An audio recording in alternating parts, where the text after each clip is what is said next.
Bismillah, hai selamat datang di AP.id. Ya, kali ini saya akan bahas mengenai iPhone yang paling underrated di antara jajaran iPhone yang sudah ada sampai saat ini. Apalagi kalau bukan ini, iPhone 16e. Tapi kalian percaya nggak kalau iPhone ini ternyata punya beberapa kelebihan bahkan dibanding iPhone 16 Pro sendiri? Apa aja kelebihannya? Oleh karena itu, tonton video ini sampai selesai. Mari kita mulai. Kalau dari desain sendiri, jujur iPhone ini lebih mirip kepada iPhone base modelnya iPhone 13 yang masih punya jidat ya, atau disebut dengan notch, yang memang sudah tidak ada lagi yang namanya atau tidak disematkan yang namanya Dynamic Island layaknya iPhone 15 ke atas. Jujur aja, saya dulu juga emang penasaran banget ya dengan Dynamic Island-nya iPhone yang dikeluarkan di jajaran iPhone 15 base model, 15 Pro, 16 base model, 16 Pro gitu ya. Tetapi setelah saya pakai di iPhone yang base model yang dulu di iPhone 15 Plus, kemudian yang sekarang iPhone 16 Pro, akhirnya saya ngerasain biasa aja pakai yang namanya fitur atau teknologi Dynamic Island itu sendiri. Meskipun tetap ada beberapa kelebihannya, diantaranya shortcut-shortcutnya lebih mudah, kemudian kalau kita ingin akses beberapa aplikasi yang sedang berjalan itu tanpa real time, sebetulnya hanya itu. Tapi sisanya kalau menurut saya ya itu hanya bagian dari kebaruan Apple saja dan tetap tidak mengurangi performa dari iPhone-nya sendiri. Begitupun kalau misalkan kita lagi nonton video ya, dimana ketika kita nonton di HP yang ada Dynamic Island-nya itu ada sedikit potongan video di ujung di antara Dynamic Island dengan ujung frame-nya. Sedangkan di area notes itu kepotong sama sekali. Ya lebih baik seperti itu ya, karena memang yang ada Dynamic Island-nya juga buat apa? Ada potongan video yang tampak kecil dan tidak jelas gitu. Jadi lebih baik ya potong aja sekalian seperti layaknya iPhone 16e ini yang masih ada notes-nya. Nah, kemudian kalau misalnya kita lihat dari area belakang, ini bahkan tidak mirip dengan iPhone 13, tapi lebih mirip dengan iPhone XR ya, dengan iPhone XR yang menjadi iPhone primadona bahkan sampai sekarang. Orang banyak banget nyari second-nya. Dengan lensa yang besar tentunya ya, jadi lensanya tentunya sudah lebih besar di iPhone 16 ini dan warnanya sudah matte bukan lagi glossy seperti halnya iPhone XR. Kalau saya sendiri sebetulnya sih suka-suka aja ya dengan warna matte dan bahkan sebetulnya saya lebih suka warna matte dibandingkan warna glossy. Dan kemudian dari bodinya juga sangat ringan, yaitu 167 gram aja gitu ya. Warna yang saya punya memang warnanya adalah white matte. Dan kalau menurut saya ini merupakan hero color-nya di iPhone 16 ini karena memang yang black matte itu sudah banyak banget di iPhone sebelumnya. Toh juga saya sebelumnya juga sudah pakai yang iPhone 15 Plus yang black matte, yang saya ingin cari sesuatu yang baru aja dan ternyata saya suka banget dengan warnanya. Warnanya tampak lebih tebal aja gitu ya, lebih bold. Ya, jujur saya suka banget dengan matte yang putih kali ini di iPhone 16e ini. Oke, sebelum kita masuk ke dalam materinya, jika kalian merasa video-video saya atau bahkan video ini ada sedikit manfaat untuk kalian, mungkin kalian bisa mempertimbangkan untuk like, comment, share, dan subscribe untuk mendukung video-video saya sehingga saya bisa membuat konten-konten yang insya Allah atau mudah-mudahan bisa bermanfaat kepada kalian. Sekarang kita masuk ke materinya lagi. Dari segi performa, iPhone 16e ini sudah dipersenjatai dengan chipset A18 Bionic 3 nanometer dengan CPU core ada 6 dan GPU-nya ada 4, dikurangi 1 core GPU dibandingkan dengan 16 base modelnya. Tapi kalau dari penggunaan sehari-hari sih jujur aja saya tidak merasa perbedaan ya, bahkan saya bandingkan dengan iPhone 16 Pro ini tidak ada atau tidak kerasa perbedaannya sama sekali. Tapi kalau penggunaan sehari-hari saya merasa ini lebih banget dari cukup gitu. Bahkan kalau saya bandingkan performanya dengan iPhone 16 Pro yang saya pakai juga nggak ada jauh beda lah, kecuali kalau misalnya kita benar-benar pakai aplikasi yang berat banget. Bahkan kalau saya pakai main game AAA aja kayak Assassin, teman-teman bisa lihat ini sangat lancar pakai banget layaknya saya pakai iPhone 16 Pro. Nah, kemudian kalau saya pakai game Mobile Legends, ini kan game enteng ya, game MOBA yang enteng gitu. Jadi, wah ini sih bukan lagi lancar, AAA aja lancar, ini mah ngebut gitu disebutnya. Kemudian edit-edit video di LumaFusion, wah ini sikat habis. Meskipun tetap akan beda kalau dibandingkan dengan iPhone 16 Pro karena dia sudah punya ProMotion Display yang 120 Hz. Itu aja bedanya. Tetapi tenang aja karena iPhone 16 base model juga masih 60 Hz. Jadi tidak akan ada kelihatan banyak pengaruh ya kalau misalkan kalian bandingkan dengan iPhone 16 dari segi refresh rate-nya gitu. Nah, kemudian ada lagi yang baru yaitu di mana iPhone 16e ini sudah menggunakan modem yang terbaru yang buatan Apple sendiri yaitu C1 ya atau C1 atau C1 yang sudah menggantikan Qualcomm, dan ini menjadi iPhone satu-satunya yang menggunakan modem tersebut. Nah, kemudian ketika saya bandingkan antara iPhone 16e dengan iPhone 16 Pro di speed test untuk kecepatan jaringannya, ternyata beberapa kali iPhone ini lebih unggul dibandingkan iPhone 16 Pro. Ya, ini kalau masalah performa ada beberapa yang ternyata iPhone ini justru bisa menyaingi iPhone 16 Pro. Ini dia keunggulan yang telak banget di iPhone ini, yaitu masalah baterai. Teman-teman semuanya, di antara ukuran 6,1 sampai 6,3 inch, baterai ini sangat-sangat badak sih kalau menurut saya. Ini awetnya pakai banget ya. Kalian nggak usah khawatir dengan pemakaian sehari-hari yang ketika kalian ketinggalan casan kalian gitu. Asli selama saya pakai iPhone selama beberapa tahun, saya ngerasain iPhone ini adalah iPhone yang paling berkesan dari segi ketahanan baterai. Meskipun di websitenya Apple dikatakan playbacknya itu 26 jam, jelas lebih jauh, lebih kuat dibandingkan iPhone 16 base model yang cuma 22 jam, meskipun lebih kurang 1 jam dibandingkan dengan iPhone 16 Pro yang 27 jam. Tapi ketika saya pakai iPhone 16 Pro, malah saya ngerasa ini lebih irit dibandingkan iPhone 16 Pro, karena ketika seminggu ini saya sudah pakai ini sebagai daily driver dan jadi driver primer saya ya. Jadi device utama saya dalam WhatsApp, pokoknya pekerjaan sehari-hari layaknya saya biasa pakai iPhone 16 Pro, dan ini tetap lebih irit gitu. Dan tentu saja sebetulnya model ini karena seperti yang sudah saya jelaskan tadi, dia pakai modem yang C1 yang terbaru, sepertinya ini menjadi variabel juga yang menentukan keiritan baterainya. Karena apa? Karena salah satu variabel yang dapat mempengaruhi kecepatan baterai, drainasenya baterai itu kan adalah sinyal seluler ya.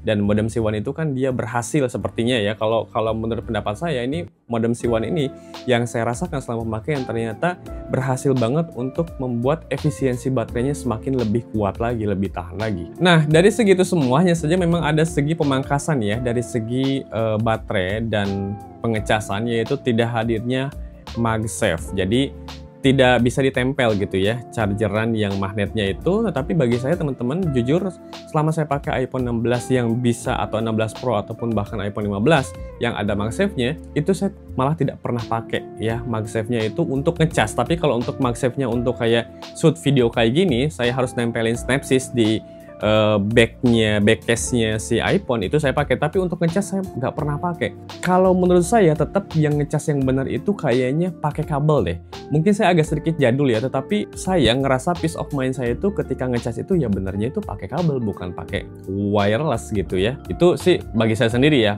Kalau bagi kalian juga mungkin beda, tetapi sebetulnya kalau pakai MagSafe juga nggak salah. Tapi bagi saya sendiri, jujur saya lebih suka pakai, atau saya merasa kayaknya ngecas yang benar itu kayaknya pakai kabel, masih pakai kabel gitu. Selain baterai yang awet, ternyata yang buat saya mind blowing banget, saya justru ya, ini yang membuat saya paling heran adalah kemampuan speakernya. Kualitas speakernya itu asli lebih bagus malah dibandingkan dengan iPhone 16 Pro. Clarity-nya itu lebih jelas, kemudian bass-nya juga lebih nendang ya kalau pakai speaker biasa seperti ini dibandingkan dengan iPhone 16 Pro yang saya pakai yang harganya berkali lipat lebih mahal. Meskipun saya nggak tahu ya di video yang akan saya share kepada kalian ini apakah terdengar dengan jelas atau tidak. Ya, di sini saya akan kasih tahu sampelnya seperti ini.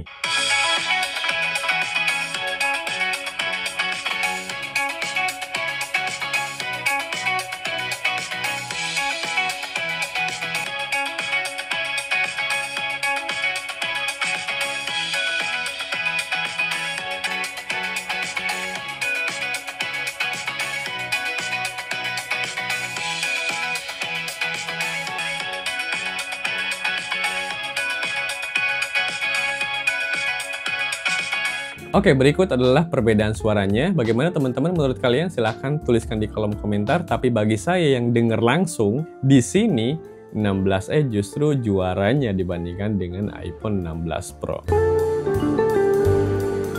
Hanya dengan satu kamera beresolusi 48 megapiksel, iPhone 16e tetap mampu mengambil foto dan video yang sangat berkualitas. Hanya saja memang kelemahannya yang paling mencolok yaitu tidak adanya lensa ultra wide yang digadang-gadang menjadi lensa yang banyak banget dipakai dan yang paling wide ya, karena memang bisa melihat atau objek yang lebih luas dibandingkan dengan lensa utamanya. Kalau saya sendiri jujur saya sih jarang banget pakai untuk lensa ultra wide di iPhone 16 Pro ataupun lensa telenya, karena memang kebutuhan saya itu fokusnya itu kebanyakan hanya di pembuatan konten-konten video ya dibandingkan dengan foto. Meskipun foto juga saya sering sih, tetapi foto pun saya lebih suka hasil dan kualitasnya itu di lensa utamanya dibandingkan dengan lensa ultra wide ataupun lensa tele. Jadi bagi saya ini tidak menjadi deal breaker banget ya. Apakah ini harus ada lensa ultra wide-nya atau lensa telenya? Saya cukup dengan satu lensa aja, ini sudah lebih dari cukup ketika saya pakai sehari-hari ya sebagai daily driver. Bagi kalian, mungkin sebagian dari kalian mungkin beda dengan saya karena kita mungkin beda profesi atau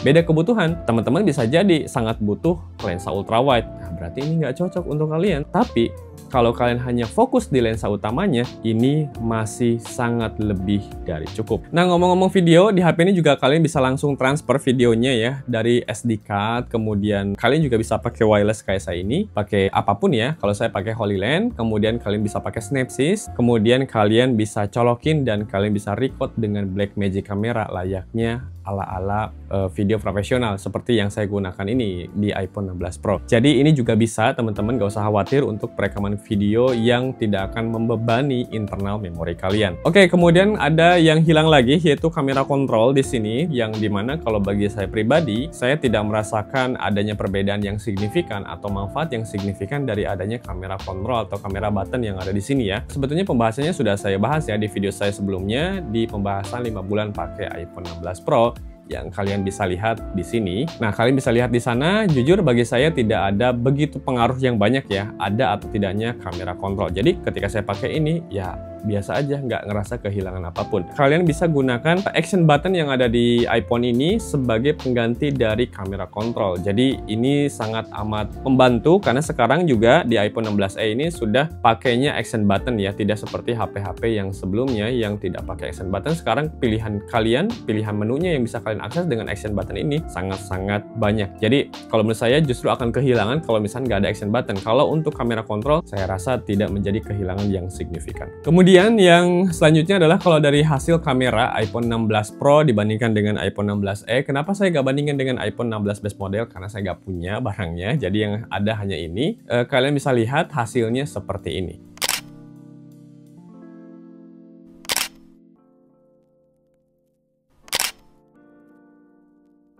Oke, jadi ini adalah hasil video dari 16 Pro dan 16e ya.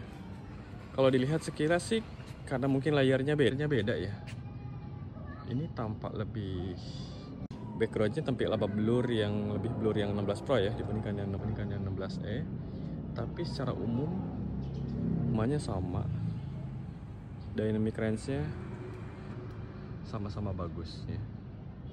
Menurut kalian gimana? Komentar aja, oke? Oke, gimana menurut kalian hasil foto dan videonya? Silahkan teman-teman tulis di kolom komentar saja. Bagaimana hasilnya? Apakah bagusan ini atau bagusan iPhone 16 Pro dari berbagai aspek?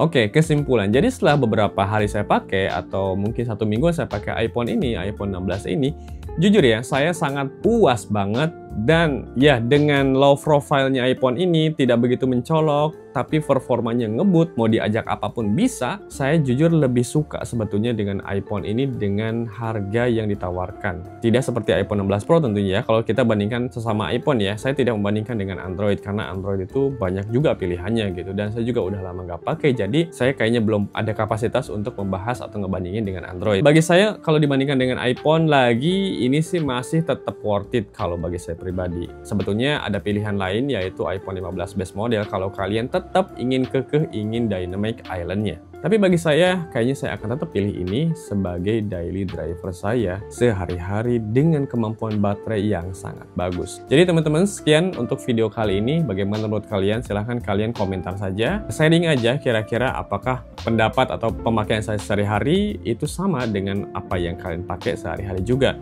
Dan bagi kalian yang ingin beli iPhone 16e ini, mungkin ini bisa menjadi referensi untuk kalian. Apakah kalian layak untuk membeli atau kalian beralih ke iPhone yang lain yang menurut kalian lebih bagus. Oke, sekian. Wassalamualaikum warahmatullahi wabarakatuh. Goodbye. Underrated nih. Sayang banget, padahal bagus. Kita pakai aja lah.